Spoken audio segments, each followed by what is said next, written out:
Merhaba arkadaşlar, Güleyala kanalına yeniden hoş geldiniz. Hepinizi sevgiyle selamlıyorum. Bu videomda özel harekat polisimizin bacaklarını öreceğiz. Şimdi video çok uzun olduğu için arkadaşlar videoyu ikiye böldüm. Bot kısmını önce yayınlayacağım şu şekilde. Bacak kısmında bele kadar olan kısmını ikinci video olarak ekte sunacağım. Hepinize kolaylıklar diliyorum. Birlikte yaparsak olur diyoruz ve ne yapıyoruz? Başlıyoruz. Şimdi ayağın taban kısmıyla, botun taban kısmıyla başlıyoruz örmeye arkadaşlar. Botu bitirdikten sonra bütün olarak devam ediyoruz. Sadece kıyafet olarak yapacaksanız şurayı 35 zincirle başlayıp 34 sık iğne ile hiçbir artırma ve eksiltme yok. Yukarıya kadar birleşme noktasına kadar örüyorsunuz.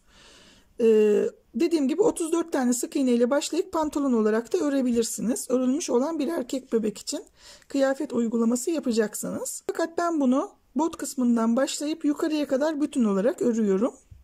Renk geçişleri yaparak öreceğiz. Şu ayakkabı kısmında kullanmış olduğum renkler, şu Yarnart'ın bejini kullandım. Şu da tam renk kodunu bunun ben saklamamışım arkadaşlar, hatırlayamıyorum.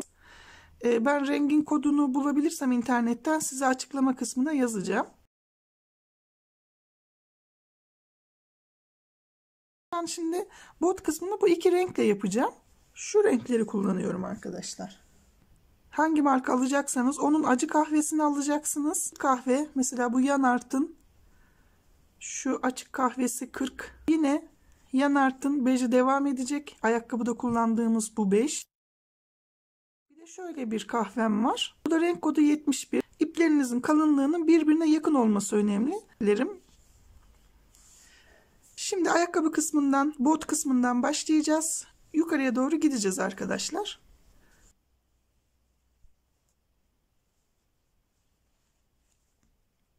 On 13 tane zincir çekiyorum. 1 2 3 4 5. Hemen ikinci zincirimin içine 3 tane sık iğne yapacağım. 1 2 ve 3. 10 tane sık iğne yapıyorum zincirimin üzerine. 1 2 3 4 5 6 7 8 9 ve 10. Şuradaki zincirimin içerisine de 5 tane sık iğne yapacağım. Aynı yere 5 tane sık iğne. 1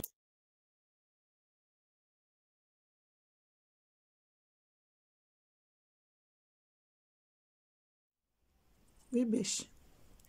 10 tane sık iğnemi örüyorum.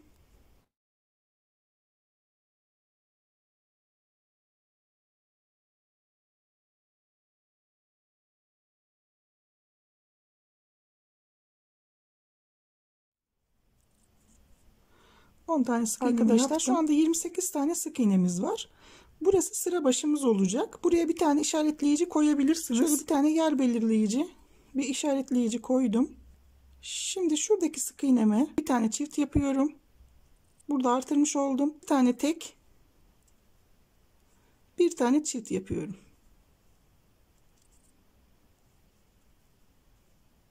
10 tane sık iğnemi örüyorum sıradaki. 1 2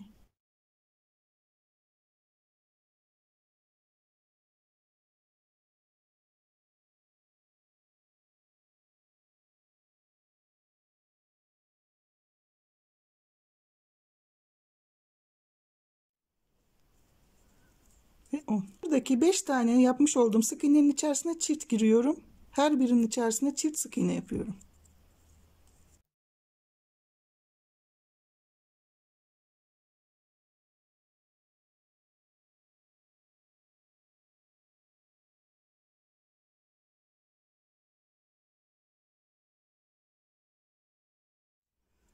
Ve 5.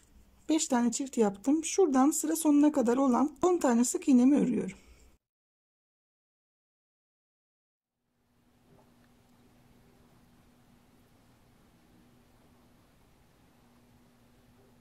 İkinci sıramı tamamlamış oldum ve şu anda 35 tane sık iğnem var. Şimdi şuradaki ilk sık iğneme çift sık iğne yapıyorum. Bir tane çift yaptım. Bir tane tek, bir tane çift,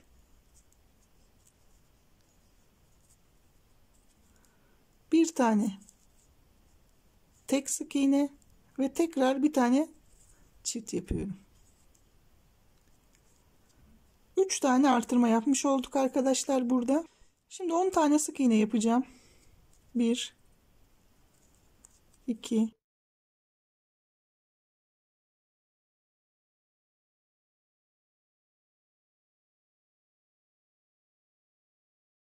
ve 10. Bir çift bir tek, bir çift bir tek yapacağım. Burada 5 kez artırma yapacağım. Bir tane çift yapıyorum. Bir tane tek, bir çift, bir tane tek, bir tane çift. Bu üçüncü çiftim oldu. 1 2 3. Bir tane tek, bir tane çift, bir tane tek yaptım. Son kez bir tane çift yapacağım. Sıra sonuna kadar 11 tane sık iğnem var. Onları da örüyorum.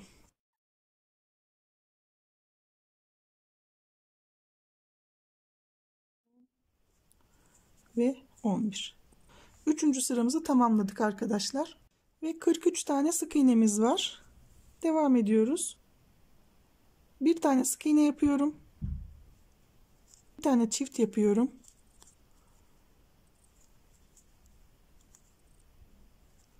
İki tane tekli. Bir tane çift.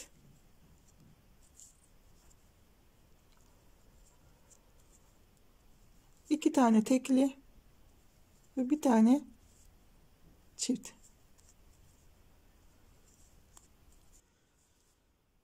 On üç tane sık iğne yapıyorum. 2 3 4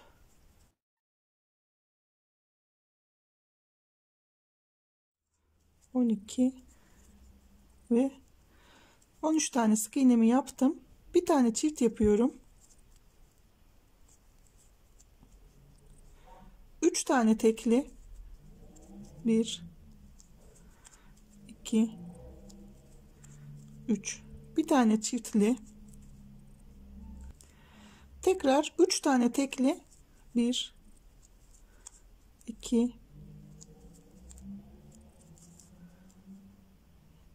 3. Bir tane çiftli yapıyorum. Sıra sonuna kadar tüm sık iğnelerimi örüyorum.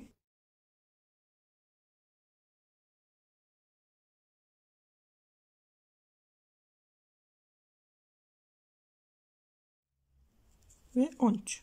13 tane sık iğnemi ördüm. Ve dördüncü sıramı tamamlamış oldum. Ve şu anda 49 tane sık iğnem var. Devam ediyorum arkadaşlar. 3 tane sık iğne yapıyorum. 1 2 ve 3. Bir tane çiftli yapıyorum. 1 ve 2. Aynı yere girdim. 4 tane tekli. 1 2 3 ve 4. Bir tane çiftli yapıyorum. Şimdi 2 tane artırma yapmış olduk sadece. 17 tane sık iğne öreceğim.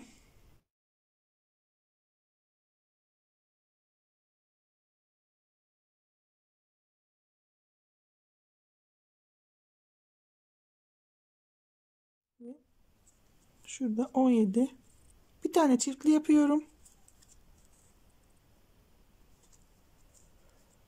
Burada bir tane artırdım. 6 tane sık iğne yapıp bir tane daha artırıyorum. 1 2 3 4 5 ve 6.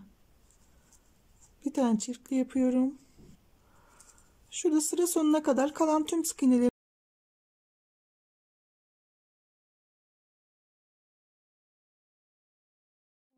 Ve 15 tane sık iğne ördüm arkadaşlar. Bu 5. sıramızdı ve taban kısmının son sırasıydı. Şimdi bu noktada arkadaşlar plastik bir malzemeden taban keseceğim. Marketlerden aldığımız ürünlerin kaplarının kapaklarından ve gövdelerinden faydalanabilirsiniz.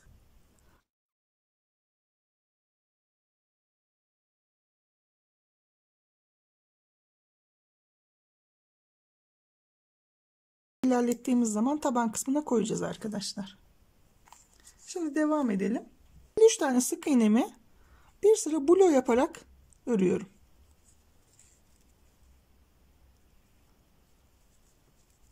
Sıra başına kadar bulo yapalım tüm sık iğnelerimizi.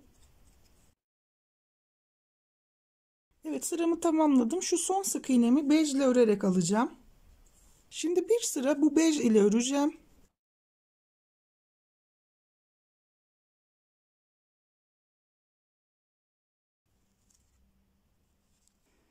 Evet, şurada tekrar sarıya geçiyorum.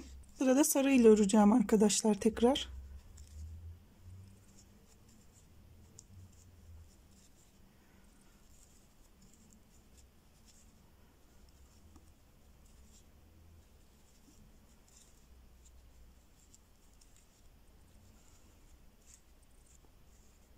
Buraya tamamlayalım sıramızı. Tamamladım. Şimdi bej rengine geçeceğim arkadaşlar burada. Bej rengini şunu biraz şöyle çekip sıkıştırın.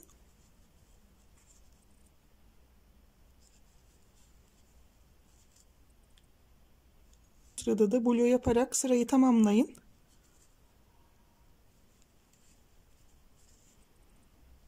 Evet, tamamladım. Şimdi arkadaşlar bir sırada normal sık iğne olarak öreceğim. Şu şekilde bir sıra örelim.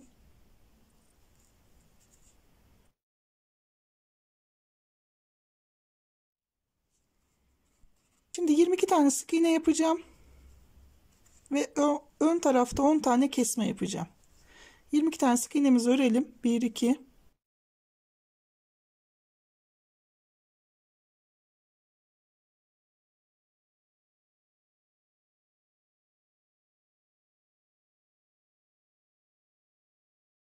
21 ve 22. Şöyle 22 tane sık iğnemizi yaptık. 10 tane kesiyoruz arkadaşlar. 2 sık iğneyi birlikte örerek 10 kez birinciyi yaptım. Bu şekilde bakın. 2, 3,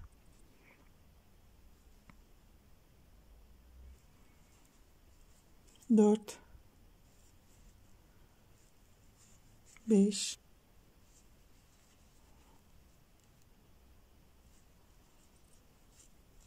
7,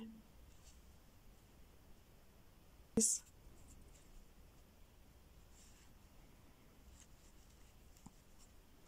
9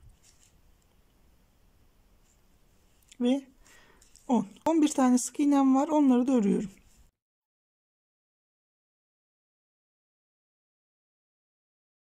Ve 11. 10 tane azaltma yaptım bu sırada. Yine sayımız artık 43'e düştü. 43 sık iğnemizi bir sıra örelim. Evet, 43 tane sık iğnemi bir sıra ördüm ve sırayı tamamladım. Şu diğer bej, koyu bejle alacağım arkadaşlar.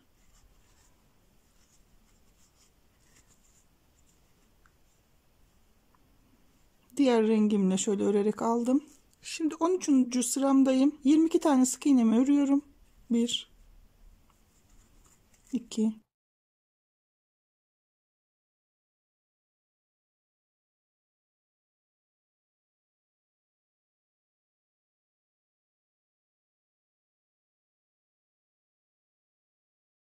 21 ve 22 tane sık iğnemi ördüm. Şimdi 5 tane kesinti yapacağım. 5 tane azaltıyorum. 1, 2, 3,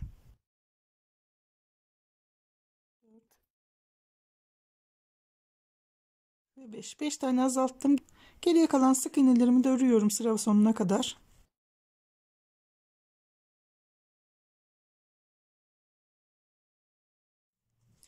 Arkadaşlar 5 tane daha azaltma yaptık bu sırada. 43 tane sık iğnemiz vardı. 38'e düşürdük.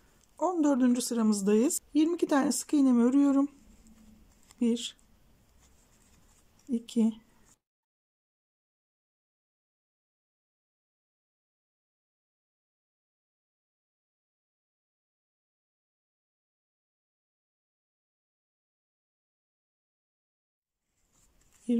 21 tane sık iğne ördüm. 3 tane keseceğim arkadaşlar. 22 olunca bir tane kayıyor. 21 yeterli. 21 tane sık iğnemizi ördüm. Şimdi 3 tane azaltıyorum. 1 2 ve 3 tane azalttım. Sıra sonuna kadar kalan sık iğnelerimizi örelim.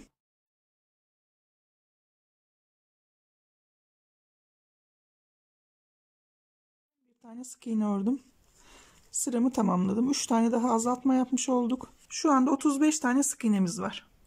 Şimdi devam etmeden önce şu kesmiş olduğum aparatı koyacağım iç kısmına. Evet, şimdi devam edeceğim. 15. sıramdayım. 2 tane sık iğne yapıyorum. 1 2 bir tane keseceğim. Burada bir tane azaltıyorum. 3 tane sık iğne yapıp bir tane daha keseceğim. 1 2 3 şöyle bir tane daha kestim. Şimdi 11 tane sık iğne örüp şu ön tarafta 3 tane daha keseceğim arkadaşlar. 1 2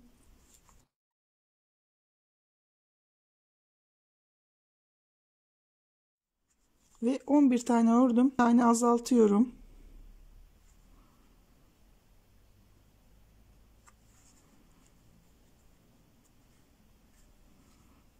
1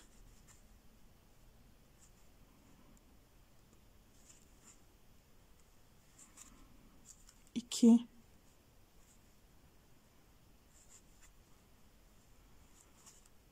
ve 3. Geriye kalan sık iğnelerimi de örüyorum. 1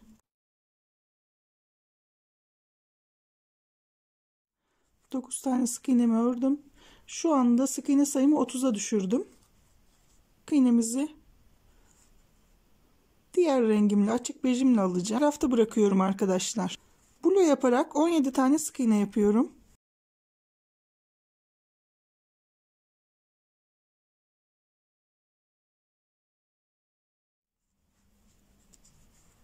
...17 tane sık iğnemi ördüm. Şimdi bu ön tarafta 2 tane keseceğim. Bulo yaparken kesmek zor olduğu için örerek keseceğim. Yani şöyle bakın. Ve 2 tane sık iğneyi şöyle aldım. Şu şekilde ikisini birlikte ördüm. Bir tane daha kesiyorum. Şöyle birlikte örerek azaltmış oldum ve bulo yaparak sıra sonuna kadar sık iğnelerimi örüyorum.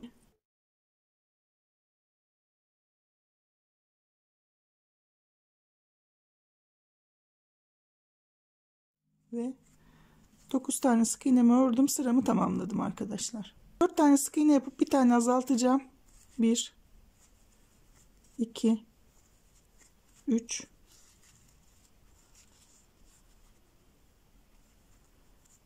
4. Burada bir tane kestim. 4 tane sık iğne yapıp bir tane daha keseceğim. 1 2 3 4. Bir tane daha kestim. Şimdi 5 tane sık iğne yapıp bir tane azaltacağım. 1 2 3 4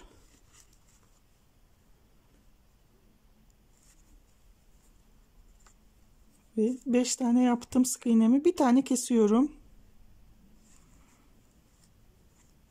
5 tane sık iğne yapıp bir tane daha keseceğim.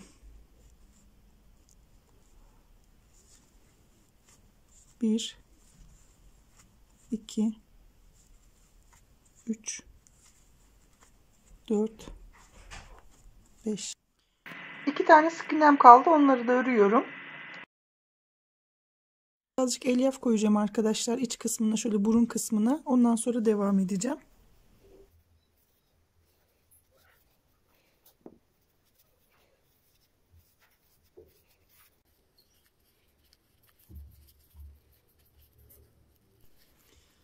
Evet, 24 tane sık iğnemiz var şu anda. 14 tane sık iğne öreceğim. 2 tane keseceğim. 1 2 3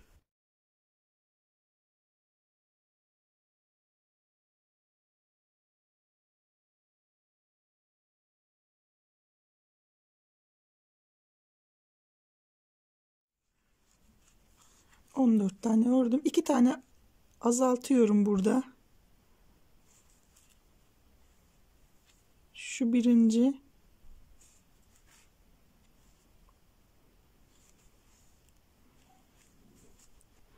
Kestim. 6 tane sık iğnem var. Onları da örüyorum arkadaşlar. 1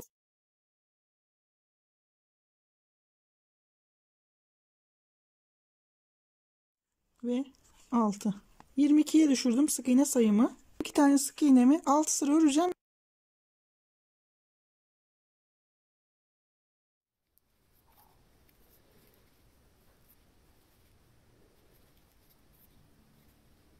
Şimdi şu ayakkabının şu kısmını yaptıktan sonra devam edeceğim.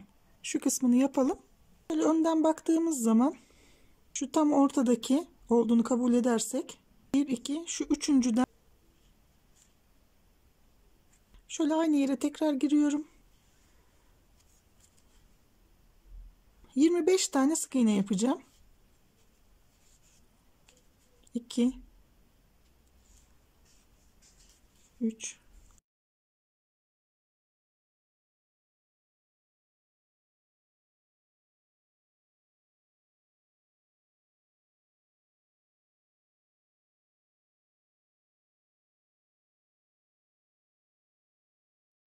1 2 3 4 5 tane, bakın şu tam önde 5 tane bıraktık. 25 tane sık iğne yaptım. Zincirimi çekip geri dönüyorum. İkinci sırama gidiyorum. İlk sıramı tamamlamış oldum.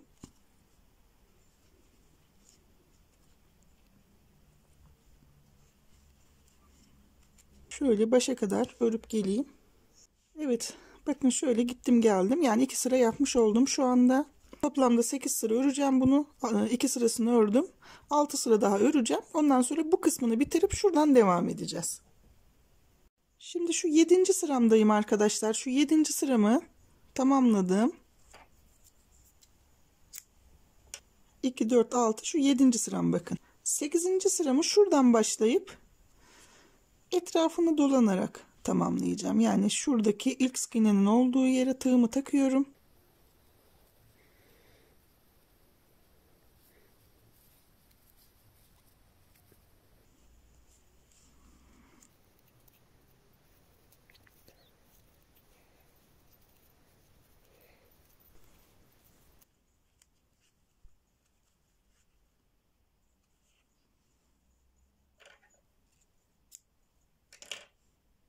Bitirdim bakın arkadaşlar. Boğaz kısmını bitirdik. Oraya daha sonra ipimizi takacağız. Şurası 8 sıra olacak arkadaşlar. Orayı 8 sıraya tamamlayacağız. Daha öreceğim ama oraya geçmeden önce şu ön tarafında ön kısmını yapacağım. Ondan sonra orayı bitirip artık renkli pantolon kısmına geçeceğim.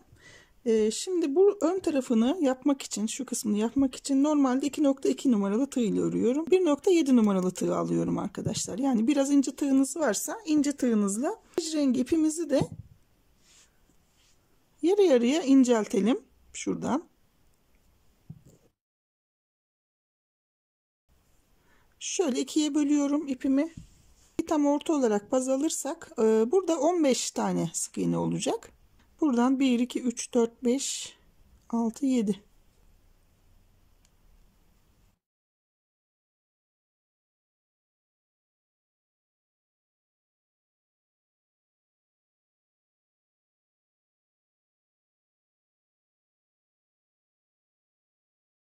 Tane yaptım. Zincirimi çekiyorum. Şu ilk sık iğnemi örmüyorum. Şunu örmüyorum. İkinci sık iğnemden itibaren 13 tane sık iğne öreceğim. 1, 2,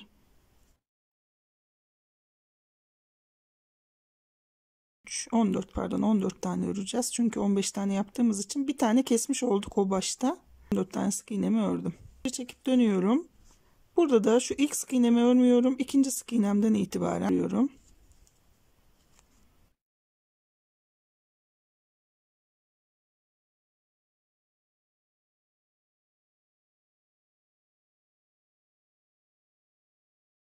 Zincir çekip dönüyorum. Yine bir tane sık iğnemi, ilk sık iğnemi atlıyorum. İkinci sık iğnemden itibaren örmeye devam ediyorum. İğnemi atlıyorum.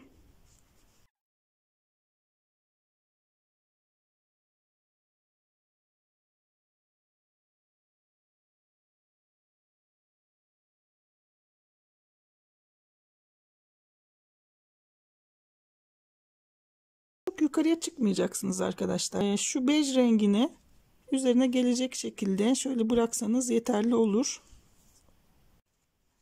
Zincirimi çekip geri dönüyorum.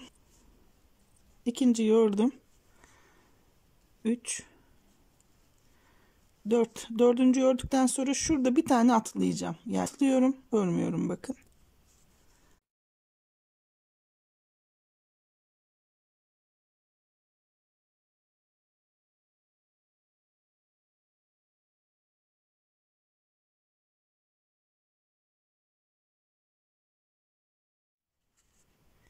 Şuraya dikeceğiz arkadaşlar. İğneyle bunu buraya monte edelim. Şimdi şu kısmı tamamlayıp bitirdikten sonra şöyle indiriyorum. Arkadaşlar 6 sıra örmüştüm. Bir sıra daha ördüm. 7 sıra oldu. Burada 7 sıramız var. Yani bir sıra daha ördüm. Evet bakın şu kısmı da diktim arkadaşlar. İpimizi takarken şuraya bir tane çaprazla başlayalım. Üzere şimdilik hoşça kalın. Sevgiyle kalın.